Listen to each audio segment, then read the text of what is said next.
Just stop questioning me. Stop! Yeah, stop saying stop that- interrupting me, and I'll fucking.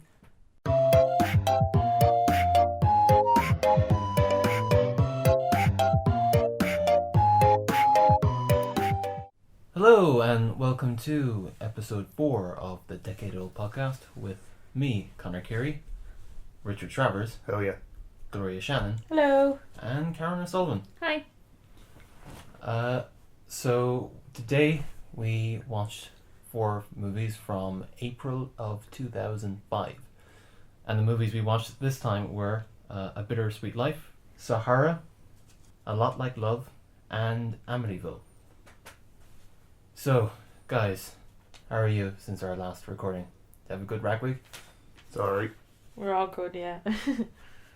Yeah, my college doesn't have a rag week, which is quite sad. Oh, that No. sucks. Why not? They just got rid of it a few years ago, and I suppose Galway is currently the place to go, so everyone just kind of goes there and Should stuff. come to UL this week.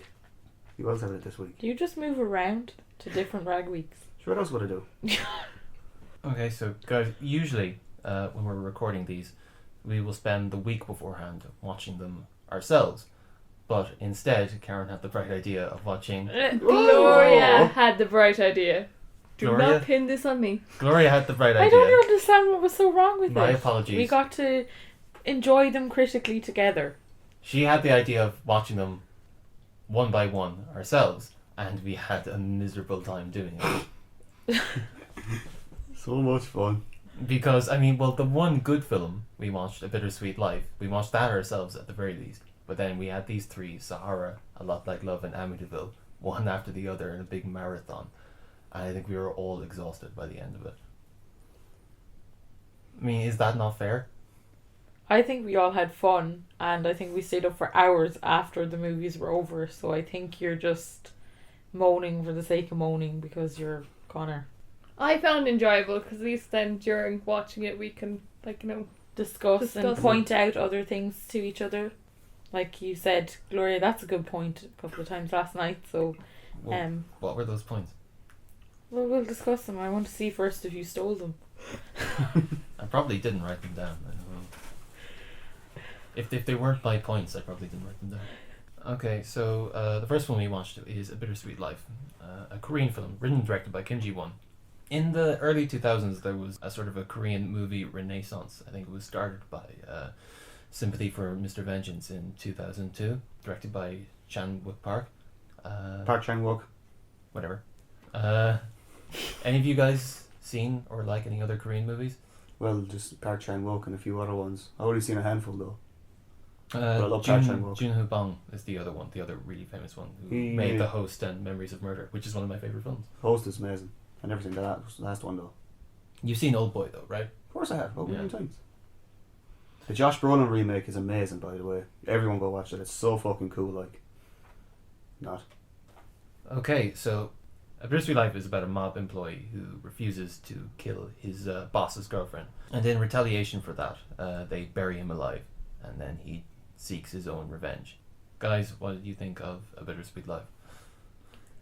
Personally, I don't watch Korean movies at all. I'm not used to, usually I find watching a movie with subtitles quite tedious.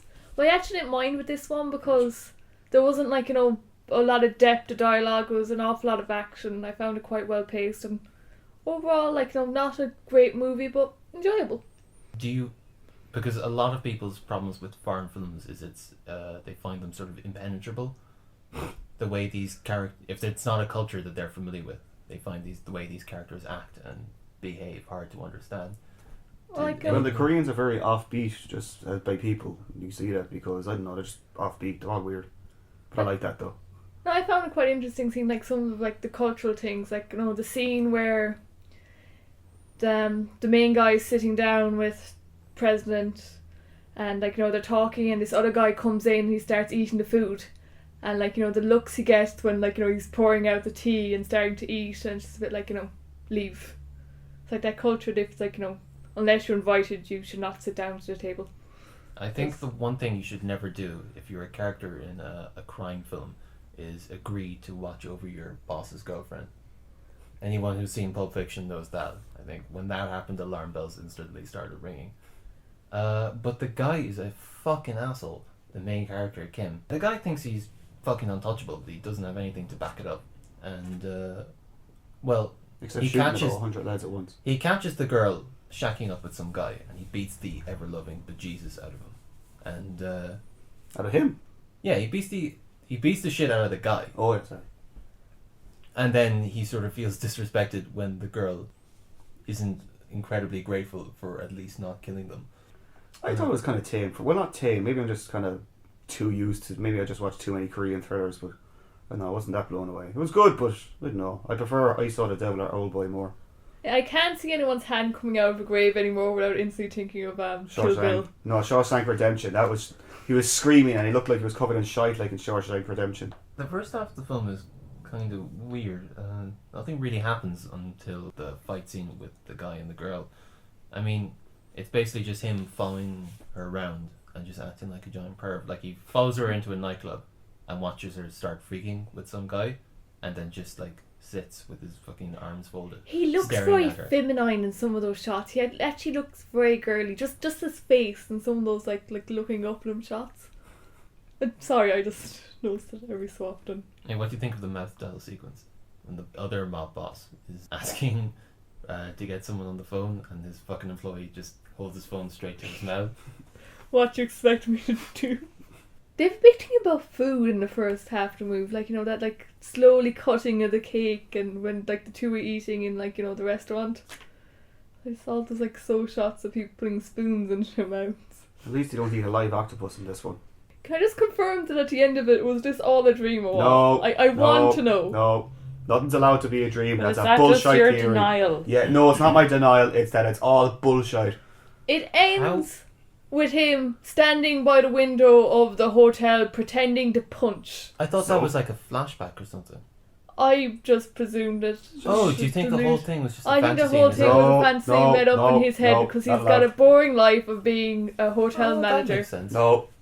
It does, because it would explain how some of the things in the movie are a bit unrealistic. Like the Oh. amount of times he got shot in the last sequence before he eventually caught it. Have you ever seen a Steven Seagal movie? He gets shot 1 billion times and he barely fucking gets a scratch in his knee. So it's totally possible. Steven Seagal, and Steven those Seagal films are movies, always ridiculous. that's the mark of realism. Steven Seagal movie. I fully maintain he just imagined it because he No. wants to be this tough, like, you know, mobster, ninja. Every single it was a dream, he's in a coma, it was in his head theory is bullshit. But to explain why But the is film it ends. actually bullshit, Yes. or is it just you can't accept that? So I can't accept it, is that the Do fucking you think it would lazy? explain the title, A Bittersweet Life? Yes, because like Because you it's know, all morality It and seems shit. appropriate now. I think it's like Your guys are really annoying, Richard. it wasn't till I got to the end of the film when I understood the title. Do you think Do you think that one scene where he's passed out on the couch and he's drinking Guinness for some reason is like is the one time where it goes into the real world, and then after that is just back into his fantasy? Yes, because Asians clearly love Guinness, like. So the whole film is just a Guinness-induced fantasy. Of course, like. Have you never drank a Guinness and then just dreamt you were just some fucking mob boss stealing your ones? So Or you hasn't. just said exactly. So now you agree? You don't get sarcasm, do you, Glow? What's with all this like thing with lamps? I mean, yeah, both the main female character has a thing about turning on and off lamps, and so does the main character. It seems to be a recurring What was the motif. I think it was like there's a scene where he's doing the thing with the clapper, Yeah. and then by the way that scene is fantastic. It's perfectly timed, and then there's those guys behind him. It probably doesn't happen after that, right? That's It was the all just last set up. time. It was probably all just set up for that scene. Then you guys spot the character Moon. Did you notice that he's kind of like the Asian Tommy Wiseau? How can you be an Asian Tommy Wiseau? Tommy Wiseau isn't even human. You see, he's got like long, stringy black hair and a weird sort of scarred face. Yeah, but he doesn't He go just acts around. like a general dickhead. But you know, he doesn't go around. Oh, ni hao, Park. What a story, Chang. So the fight scenes are fantastic, but during a lot of them they do these POV shots that don't really work. Like he'll be fighting and then you'll see it from his point of view. But you know, when you're moving around quickly, like your eyes look in a lot of directions. But a camera doesn't have that kind of dexterity. So it's like his head is like a cinder block. Well, no, I mean, what I'm I trying to say is that get you. It he'll doesn't jump have over- that he'll- same natural, like, you know. it doesn't work. Like, he'll jump over a barrel or something, and he'll keep looking in the one direction, and it takes you out of that scene for just a brief period. The only time I thought it worked is when the camera was mounted on a car. Guys, are you a fan of leaves falling off trees? There's a tiny little bit of that. I like leaves falling off trees early work, but I feel I like don't leaves falling off trees jumped the shark in season 7. I don't think, and I've seen an Asian film where leaves didn't fall off trees. Now you mention it, I can just imagine a Japanese fucking, what do you call it, cherry blossoms falling off a big sakura tree. Yeah, you're right actually. I love cherry blossom trees, but they kind of make me sad. Why? Because they're pretty for all about a week, and then they just all of a sudden, like, you know, lose all the leaves and go back to being, like, A scrawny. bittersweet. They are bittersweet. That's a very Japanese thing though. I don't think the cherry blossoms, well, yeah, it's very Japanese in it. I don't know about Korean. Well, it kind of signifies, time is passing. Fragile, yeah. Yeah, the fragility of life. Tree deep, yeah. Well, we couldn't find the budget for A Bittersweet Life. We did find the box office, but it's, kind of pointless when you don't know how much the film cost. All we know was the box office was around 7 million. But, I mean, if it cost, 8 million to make. So, yeah, just to close up, Bittersweet Life, pretty good. Yeah, it's good enough. It was disappointing, I thought, Yeah. just because of its rating on Rotten Tomatoes, which was 100%. Well, that's your fault for going on Rotten Tomatoes. That's a shit site. I don't really know where the 100% was coming from. Well, usually if something's 100%, you expect... It averages an 8. Really? Well, you'd expect a certain level of quality, and this was good, it just wasn't that good. I don't know. They give Steven Seagal movies lower ratings than Rotten Tomatoes, so don't follow it. You ever see that Steven Seagal clip on YouTube? With the monk. Well, he's talking about monk. Yeah. Turn into Steve. That's Seagal. amazing. People listening, go onto YouTube right now, pause this, do yourself a favour, and type in Words of Wisdom with Steven Seagal. That is actually fucking amazing. I've watched it about 50 times. I wish I had a rat tail like him. Okay, so moving on to Sahara, directed by we don't know because we forgot to look it up. Guys, what did we think of Sahara? What's her face was fucking gorgeous in it. Penelope Penelope Cruz. Cruz, yeah. But that's the highlight That's it, like, yeah. of the film. That's And no probably one of nude. the only highlights. I mean, if they hired someone else to play that lead, If I heard anyone Would it else have a who highlight wasn't for as you? beautiful, it would have been shite. I just think... And she was the only woman in the whole film. Yeah, this definitely doesn't pass the bench test. Anita Sarkeesian would hate it. none of our films. Were passed there that test. even women that were extras? Well, it was like in the I Sahara thought- Desert, There so was I don't some- think there's going to be any women unless they have feckin' towels on their heads. Now, maybe I'm wrong. Maybe There's still women. there was a woman in the beginning of the film who had dark hair, I think. I don't think it was Penelope The very Cruz. beginning was like the Civil War or something. No, so not the definitely very, was not the very beginning. But there was like a woman who was. I'm hoping there was other women at She like looked- at that dancey ball party they had. I'm Surely that certain- ball wasn't like filled with a room full of men in this one I'm I'm woman. Sausage certain there was fest. a minor character who But you kind of literally looked like didn't Jennifer hear any of Connelly. them talk. No, No. I remember a woman that looked like Jennifer Connelly. Alright, maybe I just made it up then. I don't know. You tell me, guys, is there a woman who looks like Jennifer Connelly in Sahara? Write in, let us know. So, from the very beginning, I was bored. Because there's this credit sequence, and it goes on and on and on and on. And on. And on and on. It's like, it's like these postcards. It's a one-hour shot. It's a tracking shot of all these different postcards with the names and then the title of Sahara, and it doesn't fucking end. Yeah, it And would this have is been cool already- if it wasn't so long. Yeah, And this is already after like a fairly pointless introductory sequence showing the Civil War, which we didn't need to see anyway. Well, it was a story of the boat So like it's about a that they were going to look for like I you know the know, entire I know, film. but we still Yeah. didn't need to Yeah, go back but they that just- far. It could have just been explained further could've on. just- yeah. Well, it was. Matthew McConaughey explains it, and I didn't need to see it. So we're like about a good 10 minutes into the film before the film proper starts. There's great actors in this, William H. Macy, pre-crisis Matthew McConaughey, but absolutely nothing for them to do. Pre-crisis. When the crisis hit, Conor. It's a comic book reference. Yeah, just incredibly boring, really stale dialogue. It's just kind of sad seeing all these actors you've seen and liked in other things being really charismatic, and then just sucking the will to live out of you.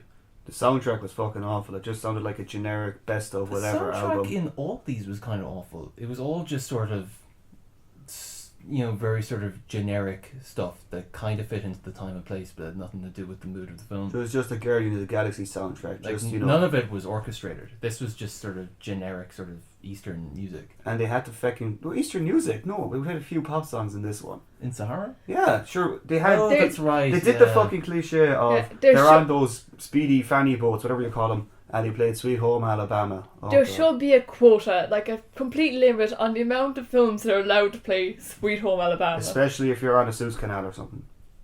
Is that what they're called? I don't know. Yeah, it was particularly bad for me because I just, after seeing Despicable Me, which had Sweet Home Alabama in it for no reason. I feel sorry for you. I think me and Karen noticed that it was a lot like Fool's Gold. Which came about 3 years later, 2008. Which, 3 years later, a lot of the lines in the film are essentially the exact same thing. It's the exact same story. Especially I've Matthew never McConaughey's seen lines. Fool's Gold. What's it about? It's about Matthew McConaughey going looking for a lost treasure. With his ex-wife. Yeah, looking for a boat that's full of gold. Sound familiar? Mm. But Some of the same lines are used. Yeah, I'd swear by it. looking for this old log that he read that's in it. It pretty much stole the And same he lines. has the one sample to show people. Yeah. It's so like it. It's unreal. But if you're to ask me, Fool's Gold is 10 times better. It's It's funnier. charming. Yeah, you have a lot more characters and I think there was more chemistry between Kate Hudson and Matthew McConaughey. I agree. Do you guys like Matthew McConaughey? Yes. I He's prefer him good in now a few of his than older his early films stuff. recently. Well, I mean, he's since revitalized his career. I liked him in King of the Hill, actually. But I don't care what you guys say. I still think his best role was Filmer in Texas Chainsaw Massacre: The Next Generation. That was a pretty good role, in fairness. I haven't seen him in that. He is amazing in it. So is Renee, what's her face? Zellweger. Yeah. There's a lot of nice looking things in this movie, but it's all sort of backdrop. Like It's all sort of, Juice. well, there's like nice locations and costumes, but they're all just sort of window dressing. None of it actually kind of matters. None of the characters I feel either got in depth, like you didn't actually.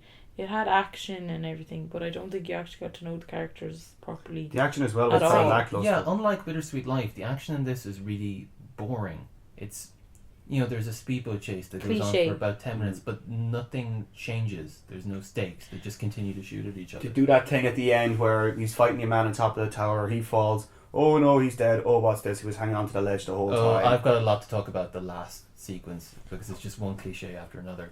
But even the so unrealistic of the fact that all of the guards around the time, the well scene where it's stuck in the well or down the hole or whatever it was, and then they're all terrible marksmen. They shooting at them for 5 minutes and they don't get him. And Matthew McConaughey picks up the gun and he shoots them all in like 3 seconds. It's just so Yeah, I know, unrealistic. it's retarded. Has there ever been a successful Indiana Jones ripoff? National That's Treasure. what I was getting. I from was it. thinking of it. Listing all these sort of movies that no one likes or remembers, and I was National just thinking, yeah, but National Treasure sucks. Well, By but it's successful, I mean things that people like, not I necessarily. liked Lots of people I like like National National Treasure. Treasure. Okay. But I think it's a kiddie version of Indiana Jones. But Like, you yeah, just kind think of, of, That's it's fair. for kids. It's The Nicolas librarian. Cage as what's his face as Indiana Jones though. That's pretty cool. but you think of like The Librarian or Relic Hunter or Romancing the Stone and Alan Quatermain, and then as I Tomb said, Raider. National Treasure.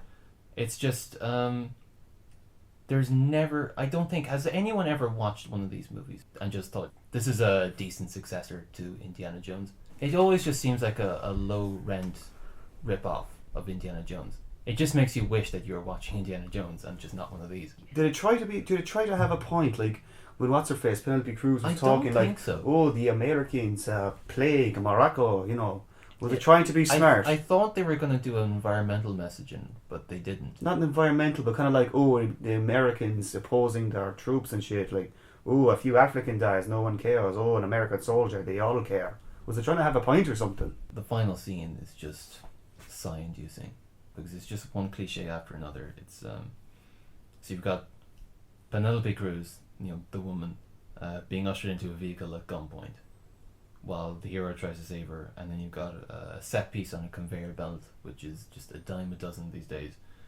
And then you've got dangling from a height and the stamping on the fingers, and just nothing about this is original or creative in any way.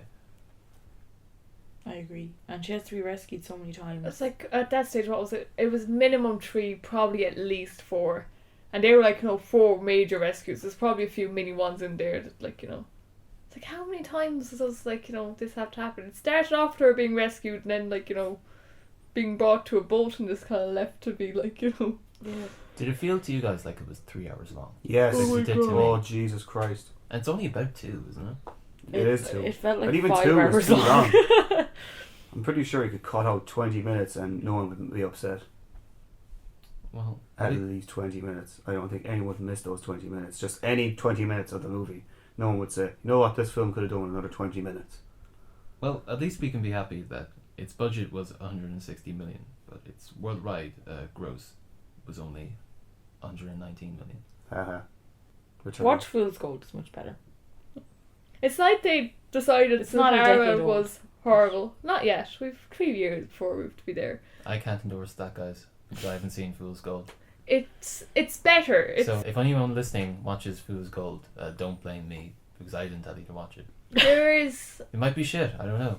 there's more characters. There is some humor in it. The I main remember- 2 characters are ex-husband and wife, so at the beginning they don't actually quite get along. They get back together I at the end, remember don't they? that- I knew Clearly. it. I I seen the remember movie. the trailer for Fool's Gold was on constantly when it came out in the cinema. I know there's a bit where a guy falls off a cliff, or at least falls off a cliff and then holds onto it. Probably. There is. It's in the trailer, I'm sure of it. There's also a plane in that one. They But they it's- stole so many of, like, the little details of this and just, like, It's a hell of a lot better than this, anyway. So, moving on to A Lot Like Love. Oh. And guys, I've taken about 5 notes for this movie because there was so little to say about it. You took notes? So, real quick, what did you think of A Lot Like Love? Gloria probably loved it. She I did. didn't love it, but I have seen it before, and I like it. I liked it, but I would have liked it a lot more when I was younger. Yeah, it's grand. Like, if there's nothing else on, it's fine. It's not it's no The Notebook, or it's no, like, Notebook. anything by Nicholas Sparks, really. well, yeah, but it's not even the best romantic comedy you're going to see. There are some moments that I think are charming and funny. Like, Funny. such as... When they get caught in the car afterwards, after sleeping together in the car, if they And weren't what the sleeping. state trooper tells them to go home. Yeah, it's just it's little awkward moments, and there's 3 strikes she gives him. So Yeah, and the first strike was that she had to make the first move. yeah.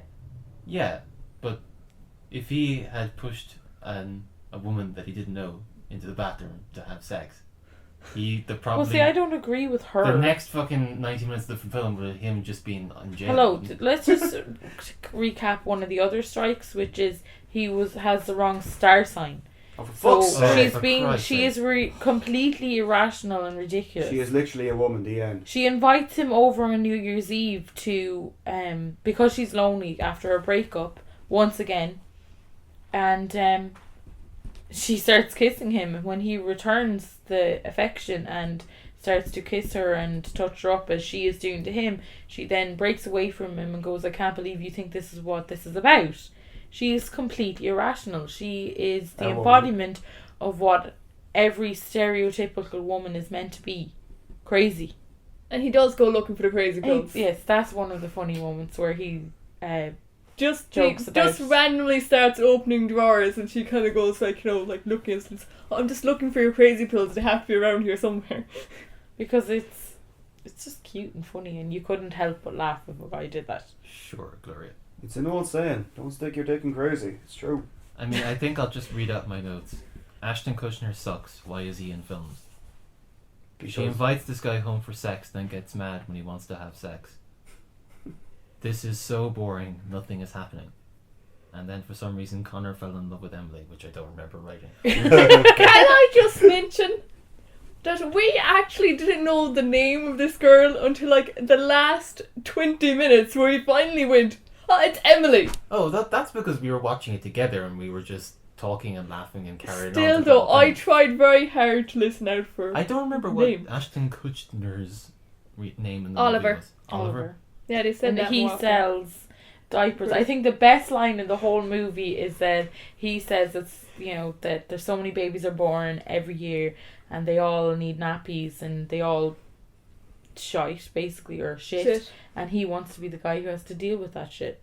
That is like the best thing that happens in the movie. Ha ha, he sells poo nappies, ha ha.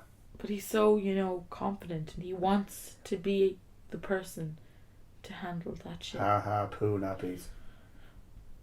It's something that you can watch with your girlfriends and kind of It's talk something that a over. girlfriend will force you to watch. Yeah. Yes. And It's a talk blowjob over- movie. If you watch it with her, she owes you But a blowjob. it's one of those things that if you're watching with your boyfriend, you could give him a blowjob and still kind of catch on to what's going on in the film. So What Well, we happened watched now? it without any dialogue, or without And we really still got hearing the the gist. dialogue. Yeah. now I've seen it before, but you still got the gist of everything that happened.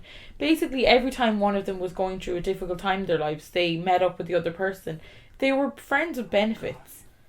Which is a Yeah. film he stars in later on. Actually, it's called No Strings Attached, isn't it?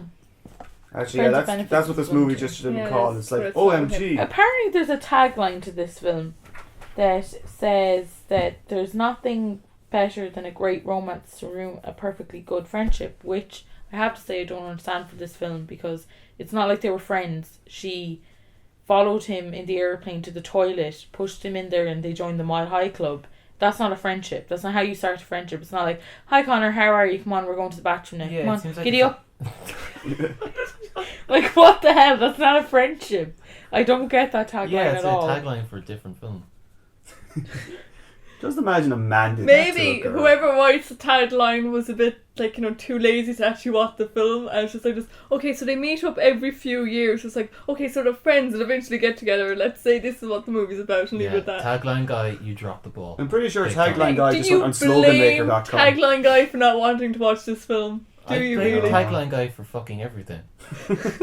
I still won't forgive him for what he did with Alien Resurrection. Anyway, I don't particularly like the character Emily as much as she's, the actress was great, but she seems a bit she just uses Ashton Kutcher's character all the time, who I did like because he's really How could you like him? He's nothing. I said I He's liked a the character. I photographer. didn't He say is just I liked white bread. He's nothing. He's sweet and vulnerable and How cute is and he a sweet romantic. Okay. Generic fucking skinny jean guitar playing photographer hipster cunt. That's what he is. Is sweet just not having any personality? Okay, right. Is sweet just the absence of any negative? He didn't do whatsoever? anything wrong. He didn't do anything bad. He didn't. So I'm that's not That talking radiator is doing nothing wrong by existing. So that's No, so that's what what I being sweet mean- is. okay. Sweet is the absence of doing anything bad. Yeah, well, he didn't do anything assholish. But yeah. he didn't do anything particularly Do you nice know to what? her. Okay. Do you know what it's like to meet a guy who doesn't do anything assholish or say anything assholish? No, because It's extremely difficult.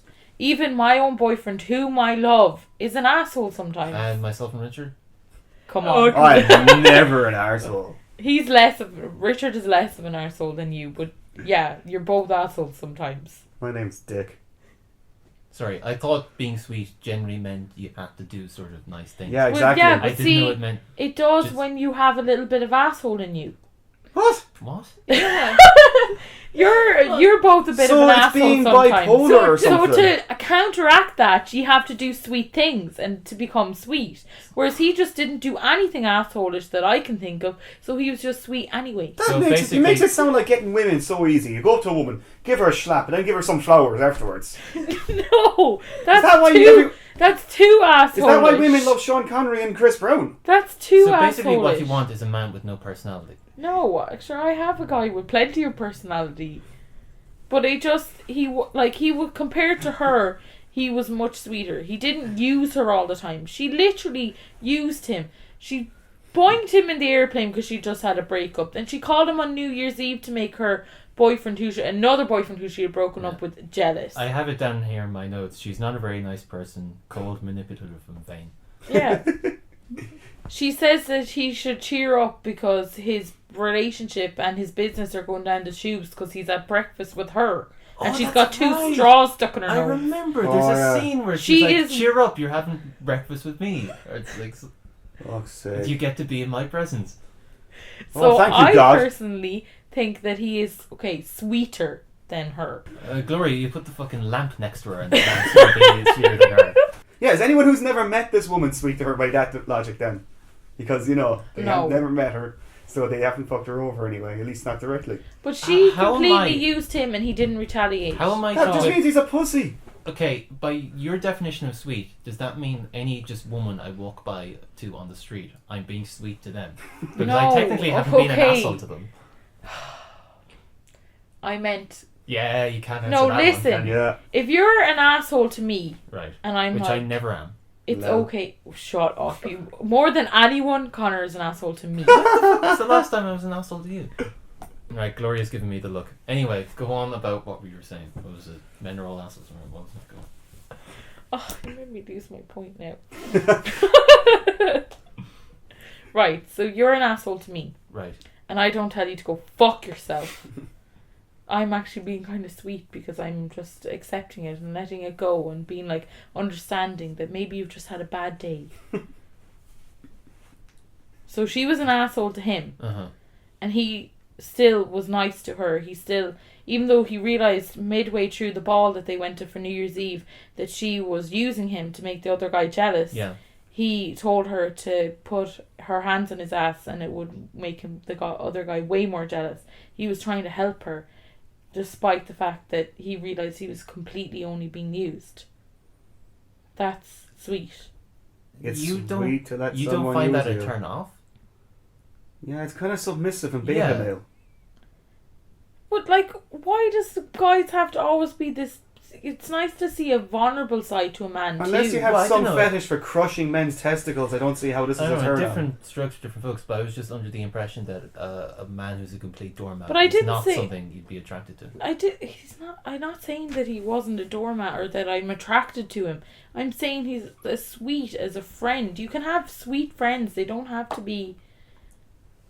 Like, I don't want to boing him. Boing. Okay, so you'll be sad to hear that the budget for this was 30 million, and I'm assuming 29 million of that was above the line. And the box office was 42 million. Yeah, Aw. mad money. Again, blowjob movie. Bring her to this. Blowjob afterwards. Sorted. So guys, a lot like love, yay or nay? No. I'm not gonna watch it again. I've It seen was- it too many times. Believe it or not, I preferred it to Sahara. Oh yeah, actually, Yeah, that's definitely. true. Okay, so our last film of this episode is the 2005 remake of the Amityville horror. Guys, what do we think of this? A little bit funny. A little bit funny. Yeah. The babysitter scene was funny. Well, that does it for this episode. I've seen it a million times. Why and have it you just, seen it a million times? Because that's what my friends watched at. It's like they wouldn't watch properly scary movies, so things like House of Wax and Amityville Horror is the only thing they actually would Well, watch. couldn't you watch some like fun, not particularly scary movies? You could watch, I don't know, The Like- Frighteners. You could have watched Hocus See, Pocus. The one great Halloween girl film. that we used to always go to her house Oh, happened to have this on DVD, Oh, so right. we watched it a lot. And I always was just left with questions. Like, there's just annoying questions as to why Didn't this happen inside. even occurred. So why did they not move out? When all this shit started happening, why the fuck did they not move out? Because they'd spent all the money and Yeah, that was the guy's I don't care. motivation. Go and fucking sleep in a tent somewhere. Why? If you're Yes. getting attacked by things you can't control and you're starting to see your family as monsters. I think every stepdad sees that, in fairness. Do you Why didn't the wife tell the husband about the child's dead doll? Dead Or dog? the doll belonged, the teddy bear belonged Jodie to... belonged to Jodie, the little girl who had died in the house Yeah. the year before. The teddy bear belonged And the to her. priest told the wife, so Kathy Lutz, that doll or teddy bear had been buried with Jodie. Right. Yet their daughter was going around playing with Oh it. yeah, that's fucking dumb. And why not tell the husband that when she could see that he was unravelling? Why just kind of be like, do you know what, I'll just keep this to myself, even though it's really creepy and I'm scared and we should probably talk about it. And also things like, there was definitely blood in that bath when your man got attacked. Oh yeah, actually. When yeah. Ryan Reynolds Well, was being attacked. We kind of argue about this a little bit. You see, I think it's the lighting. He's getting up out of the bath, and he's still dripping wet. But there's a light behind him with probably a red gel on it, and that probably makes the water look like blood. I don't know. Maybe. There's a stain on his chest. There was definitely blood. It was all dripping down his back. I think that was water. No, it's a stain. It was watery blood. It was red anyway. Obviously, it wasn't real blood. And then that finger that the babysitter, the dead kid Jodie makes the babysitter finger her head, and then she ends up with blood on her finger. Nobody even thought to go, well, where did this blood come from? And even if she'd cut herself, okay, all the blood wouldn't, like, she would have only grazed herself. It wouldn't have bled so much that her whole fingers were all covered in blood. It made absolutely no sense. We talked about this after that scene had happened. The dead girl's in the closet, and she forces the babysitter to put their fucking finger through her hole. No pun intended. And then she pulls her hand out, and the fucking hand's covered with blood. And then Gloria made the very good point of, like, what is this, like, ghost blood? Are they going to test the blood and see where it came from? Maybe the kids just said to the paramedics. But if the ghost is invisible, why isn't the blood? I know, it's stupid. But then somebody said, but she's been banging her hands on the doors and she's been lacerating her hands. Maybe the kids just said to the paramedics, well, she stuck her finger in a hole and then blood came out, and they were like, that's enough. And why did Jodie want the little girl to jump off the roof? I mean, it's meant to be the guy who was seeing things and going to kill them all, the dad, and then all of a sudden the kid's on the roof and Jodie made her do it. Because it would have been really, really, really funny. I don't think they thought about any kind of motivation for this movie. The only thing I thought kind of worked was Ryan Reynolds as the abusing father. Or he becomes an abusing father. I thought he was slightly intimidating, even though he's not a very good actor. He's okay actor. But he was the only thing about this that sort of worked. The bit where he's chopping wood and he's forcing the kid to hold the wood. Oh, yeah. Hold his wood. Stop it. Jesus. That's probably the scariest thing in that film. It's terribly unscary. Yeah, and it's just a really sort of fundamentally badly structured film. There's no sense of anticipation. You know, you see, a monster, a gory effect 20 minutes in. You see it in a mid-shot. There's nothing left to the imagination. And then that's it. There's no build-up. There's no sense of anticipation. It does that thing 20 million times as well with, where he sees a kid. Then you'll see a monster facing the kid. They do that about 20 million times as a jump scare. After the second time, it's not even scary anymore. But they blow their load. Literally, like... They say, stop with euphemism. It's really not intentional. Very early into the first act. Somebody's horny. So then there's nothing else to be scared of. Because, oh, fuck, you've seen it already. Well, I thought, like, you see, like, there's an early scene where the mother is talking to the girl, and she's like, oh, Jodie told me to do this, and this, that, and the other. And then you actually see Jodie, and she's just there, standing there. She's sitting in the chair. Yeah, and it's just, I thought that scene would have been so much creepier if you hadn't seen Jodie. It's just seeing Jodie, because there's no sense of mystery now. There's no sense of, like, well, it could be a ghost, or it could just be, acting the gavel. But then you see Jodie and you're like, oh, okay, it's a ghost. I guess there's nothing left to be worried about. Fears in the suspense, not in the bang. Yeah, it's what you don't see is always scarier than what you do. The wife can't act for shit. I thought she was Alicia Silverstone at first, but she isn't. So I don't know who she is. The kids are better at acting than what she is. I remember she utters a line towards the end, and it's so bad. She says, we'll have a house for the family, except there won't be a family. That's pretty terrible. She does improve in the last 10 years because she's been in a role in The Good Wife, and she's pretty good in that. So. She's improved. She's improved. Babysitter though, best actress. She deserves an Oscar. What a horrible babysitter. At least she knows she's a horrible babysitter. She just goes around. You fucking pricks. I used to kick the other kids around, you fucking pricks. Oh God, you fucking pricks. I remember I've only babysitted once in my life, and it was for 3 7-year-olds. Poor babies. And all they did was just give out to me for being a shit babysitter. Do you not tell them they're fucking pricks and the kids who live in this house before you died? They wouldn't give me a break. They just sort of, gave me shit for everything. So, yeah, but we do I that feel to solidarity you too. with them. Well, I kind of guess everyone does, really. Fucking pricks. Overall, it was a bad month. Yeah. in 2005. But for I mean, films. we had to skip March because just March would have killed me. April was at least a tiny bit better. God, how could it have got much worse? Can't wait for May, boy. May will be good. I'm looking forward to doing May, but we seem to only do like 2 episodes a year, so it'll probably be fucking February of, I don't know, whatever, 2006. Why do I have in my notes Conor killed them all due to a Fitzy moment which occurred?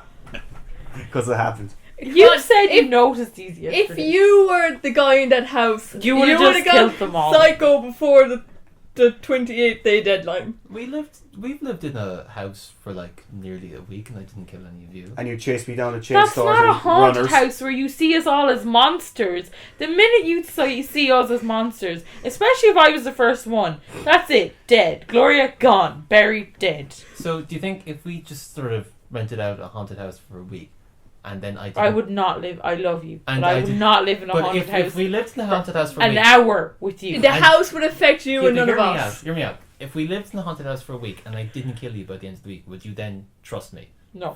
I didn't kill you. Yeah, but now you know that you'd gain our trust by that, so no. So the next time you'll be like, ha ha ha, they trust me now. Why do false it sense of security? Why not just do it then? How? Because be on guard then. Man who loves graveyards. Anyway, it's not you that we don't trust, it's Fitzy. You are Fitzy. Yes, but no, it's more like an alter ego where he has Fitzy moments. It's just Fitzy. It's not. You always forget. You have these like outbursts and things that you just completely space on then. Like, you actually think we're lying to you or making this shit up, right. But they really happen. For the benefit of the listeners, we've been having this argument for about 2 years. They insist that there's these incidents that I don't remember and that I change into a different person and that I literally have like dual personalities, which I don't. You do. What I think is happening is you've now invented this alter ego for me, so you're on the lookout for it. So you're going to remember anecdotes and things I said that I would have no reason to How remember. come you don't remember it? Right, first year of college, first couple of weeks of college, scaring the bejesus out of Karen because you flipped out at a computer because it wouldn't work in image processing.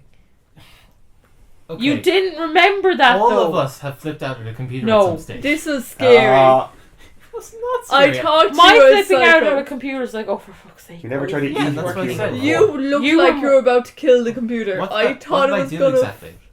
You were there. You were staring at the computer, breathing heavy, and you looked like you were about to shake it. I literally moved further away from you. I bear in mind, I'd only known Conor like about 3 weeks at this stage. And Gloria and all the rest of them were sitting at the back and there was no room for me, so I sat next to Conor. Scary times. Anyway, back to the actual film. What's the, true story this is based on? Well, there was There was a family who lived in this Long Island house, and it's actually the house that was in the movie.